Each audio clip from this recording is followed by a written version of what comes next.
Mr. Sam Kutesa, the President of the General Assembly, thank you so much for being with us. It's a pleasure. Thank you for having me. You participated in a number of events, high-level events. One of them was the rule of law. Yes. What's the main point you wanted to highlight, you wanted to stress on this event? We want to make the nexus between sustainable development and the need for rule of law and human rights. I think there's a linkage that you can't separate. If you don't have the rule of law, you can't have peace, you can't have security. If you don't have peace and security, you can't have development. So there's a nexus between the rule of law and sustainable development. And as you may know, this year one of the major processes going on is the post-2015 development agenda being developed by the United Nations. So we think a big component of that is the rule of law and the criminal justice system. So we think it was important to link the two. The Doha declaration, the final declaration of the Congress was adopted in the first few hours of the meetings. So what is the most significant accomplishment of this declaration, in your opinion? Well, first of all, it's integrating criminal justice and prevention of crime into the post-development agenda.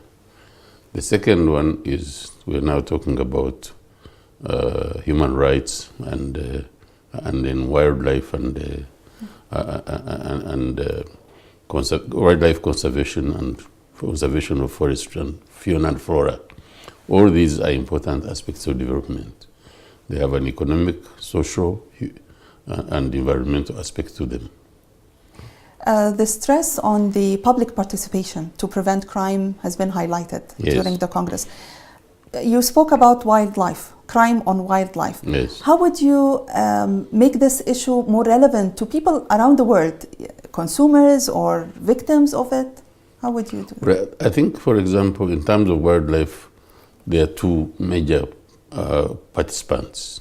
Okay, there is the middle people, but the major participants are those who create demand and the ones who also now destroy animals to supply this demand. So we need to do two things. One is to make sure that this demand is controlled. But also, we need to create alternative activities for people who do not care about wildlife.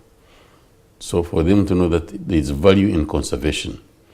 As you sensitize them against the wrong practices of destroying wildlife, you must at the same time create a channel for them to understand that they can benefit from conservation.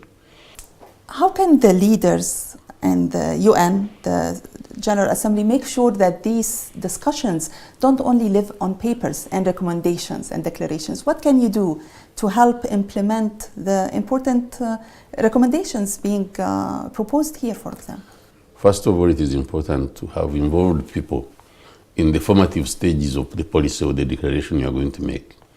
Because if you don't do that, then it remains on a piece of paper. Even the post-2015 development agenda was organic. We started at national level, regional level, now at the international level, and they are participating throughout, whether it is cities, whether it is local governments, whether it is parliaments, whether it is civil society, whether it is the private sector. They are getting involved in the formative stages of the policy. So we think there's a greater chance for them to be able to implement these policies.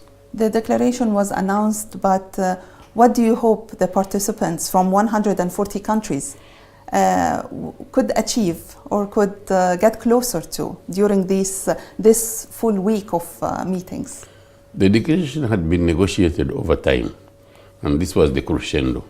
But now they are getting into deeper into the subjects, and I think the main part of this week is going to be implementation of the declaration. We have agreed on this. How do we implement it on the ground?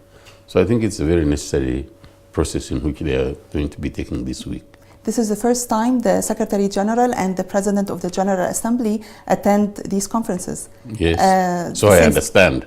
Yeah, since they started 60 years ago. Yes. So why was it that important this time? It is crucial. We think this is an important meeting, and we think that It is a departure from the past because we need to bring the people into these systems. For example, criminal justice, development, security, rule of law. We think they are so important that we should all lend our voices to it. And it's the importance of this particular meeting and the importance of the events and processes that are taking place in this 69th session that I felt I should be here, and I'm glad the Secretary General was able to make it as well. Thank you so much. Thank you for having me.